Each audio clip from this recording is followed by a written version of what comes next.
यहाँ पे बच्चों एक क्वेश्चन हम आपके साथ सीक्वेंस एंड सीरीज का डिस्कस कर रहे थे, लेकिन आपको पास ये जो क्वेश्चन है उसमें आपके पास थोड़ा सा करेक्शन भी है। ये क्वेश्चन है तो एग्जाम का ही, अगर आप देखेंगे तो आपको ये 96 क्वेश्चन एग्जाम का ही दिखेगा। तो बच्चों ये जो क्वेश्चन है बेसिकली अगर आप देख रहे हैं तो ये 31 जनवरी 2024 शिफ्ट 1 का है। तो बच्चों इस क्वेश्चन के अगर आप आंसर्स देखेंगे तो आपके आंसर्स मैच कराने के लिए आपको क्वेश्चन में कुछ करेक्शन करना पड़ेगा। ये है बच्चों आपका क्वेश्चन नंबर 96। तो क्वेश्चन में बच्चों अगर आप इसको करना चाहते हैं तो आपको करेक्शन के लिए यहाँ पे 2 करना पड़ेगा और यहाँ पे 3 करना पड़ेगा, क्योंकि ये सीरीज इस तरह से कुछ चल रही है। तो पहले जिन बच्चों ने समझ लिया कि भाई इस क्वेश्चन में कोई करेक्शन है, तो बच्चों आपके पास ये है कि पहले आप अगर करेक्शन समझ चुके हैं तो आप इस क्वेश्चन को खुद ही सॉल्व करिए, ठीक है। और अगर ना आए तो आप क्या करिए कि इसी वीडियो को स्टार्ट करिए और आपको दिखाई देने लगेगा सोल्यूशन, ठीक है। तो बच्चों मैं आपको बता दूं कि ये क्वेश्चन तो वैसे तो एक पैकेज का ही क्वेश्चन है। आप चाहें तो पैकेज अगर जिन बच्चों ने लगाया होगा या हमारी रेगुलर क्लासेस अटेंड की होगी तो उनके लिए क्वेश्चन बेहद आसान है। अब बच्चों हम लोग इस क्वेश्चन को अटेम्प्ट करना स्टार्ट करते हैं। चलिए भाई, सबसे पहले हमारे पास क्या है कि मैंने आपको बताया कि भाई ऊपर करेक्शन भी है, तो करेक्शन आप जरूर कर लें। यहाँ पे आप 2 कर लीजिएगा और यहाँ पे बच्चों आप 3 कर लीजिएगा। इतना करने के बाद बच्चों अगर आप इसका सम निकालते हैं कभी भी इस तरह की सीरीज का, तो पहले आप प्रयास करते हैं कि भाई इस सीरीज का सबसे पहले हम क्या निकाल लें, आरएथ टर्म निकाल लें। तो बच्चों जब हम इस सीरीज का आरएथ टर्म निकालेंगे तो बच्चों 1 2 3 4 5 6 इसका तो आरएथ टर्म क्या होगा, वो तो आर ही होगा। लेकिन बच्चों जो डिनोमिनेटर है उसमें देखिए क्या आ रहा है, उसमें आ रहा है 1 1 1 1, सब में आ रहा है, तो आरएथ टर्म में भी 1 आएगा। फिर -3 × 1 स्क्वायर, 3 × 2 स्क्वायर, 3 × 3 स्क्वायर, तो आर टर्म में क्या होगा, 3 × r² हो जाएगा। फिर बच्चों 1 की पावर 4, 2 की पावर 4, 3 की पावर 4, ऐसे करते करते क्या हो जाएगा, r⁴ हो जाएगा। अब बच्चों अगर याद हो आपको तो मैंने इस तरह का क्वेश्चन कराया था, उसमें r⁴ प्लस r² प्लस 1 इसके मैंने आपको फैक्टर करवाए थे कि भैया इसका फैक्टर कभी भी करना हो तो सबसे पहले हम क्या करते हैं, हम इसको लिखते हैं a² और 1 को लिखते हैं b²। मेरे ख्याल से सारे बच्चों को याद आ रहा होगा। तो आप सबसे पहले बच्चों क्या करिए, आप इसके फैक्टर करिए खुद से जरा। और आप r² को लिखते थे 2r² माइनस r²। तो बच्चों ये पार्ट बनता था आपका r² प्लस 1 का होल स्क्वायर यहां से यहां तक, और ये बनता था माइनस का r²। फिर बच्चों आप इसमें फॉर्मूला लगाते थे a plus B A minus B वाला, तो ये बच्चों हो गया a प्लस बी और फिर ये हो गया a माइनस बी। मेरे ख्याल से यहां तक सभी को समझ में आ गया। तो बच्चों इसके फैक्टर तो आपको याद हो गए कि भाई r⁴ प्लस r² प्लस 1 के ये जो फैक्टर है ये मैंने आपको बता दिए। लेकिन देखो ये क्वेश्चन बच्चों इस तरह के क्वेश्चन पैटर्न लगातार चलते चले जा रहे हैं, 21 में 22 में 23 में।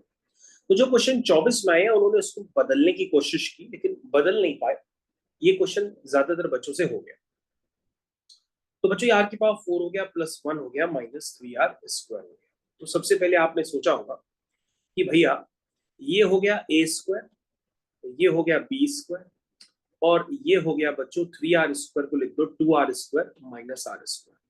यानी बच्चों अब तक हम लोग क्या करते थे, यहां से यहां तक r² प्लस 1 का होल स्क्वायर बनाते थे, लेकिन अब की बार उन्होंने बदल दिया। उन्होंने कहा भैया ये r² माइनस 1 का होल स्क्वायर है, इसको आप धीरे से पकड़ दो। तो आपने जैसे ही पकड़ा आपने इसके फैक्टर कर दिए, फैक्टर किए तो बच्चों ये हो गया a plus B, this is a minus B. मेरे ख्याल से सारे बच्चों को ये फैक्टर समझ में आ गया।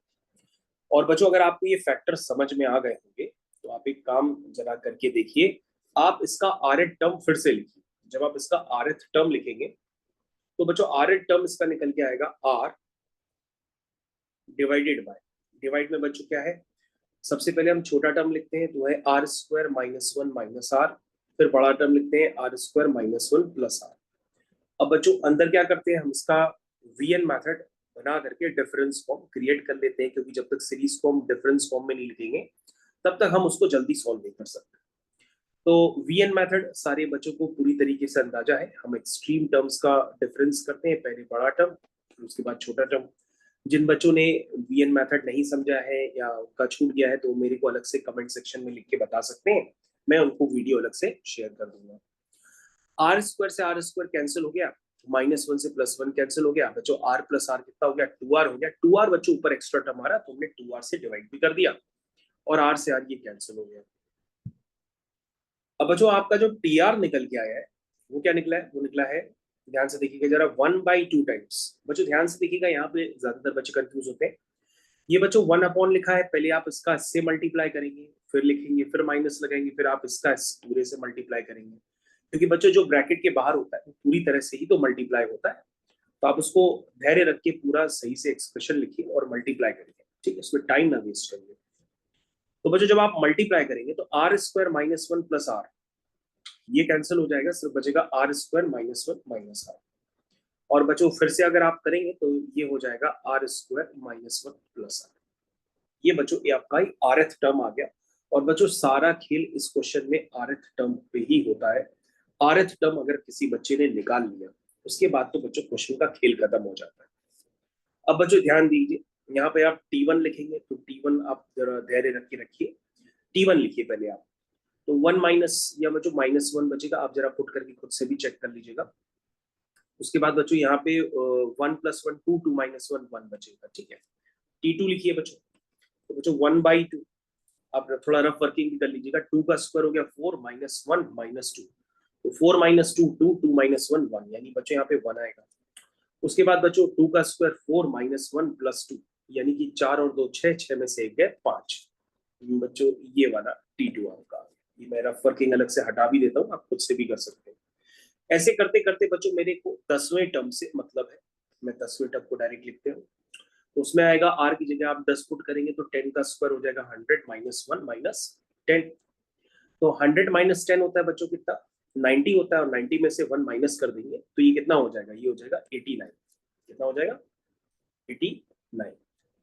मेरे ख्याल से यहाँ तक सभी बच्चों को अच्छे से समझ में आ रहा है, यहाँ तक सबको समझ में आ गया। -1 अपॉन, उसके बाद बच्चों आप R की वैल्यू यहाँ पे भी 10 पुट करेंगे तो ये हो जाएगा 100 - 1 + 10, 110 - 1 यानी 109 हो जाएगा।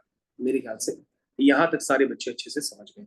अभी मैंने बच्चों कुछ नहीं किया है, सिर्फ तो मैंने R की वैल्यूज पुट करी है, क्योंकि हमको बच्चों क्वेश्चन में लिखा था ना कि सम चाहिए 10 टर्म तक का, इसीलिए ऐसा हमने किया। अब बच्चों हम सीधा सीधा क्या करेंगे, इनको ऐड करेंगे। तो आपको जैसा कि पता है, हम क्लास में हर बार बोलते हैं कि बारिश हो रही है, तो आपको यहाँ पे एक बारिश का बूंदे नजर आएंगी।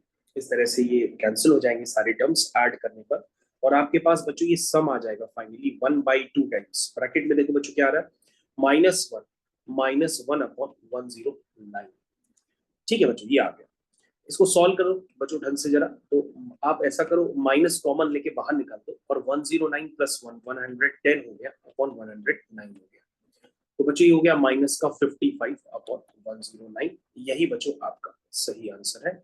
इसी सही आंसर को आप मार्क कर दीजिए।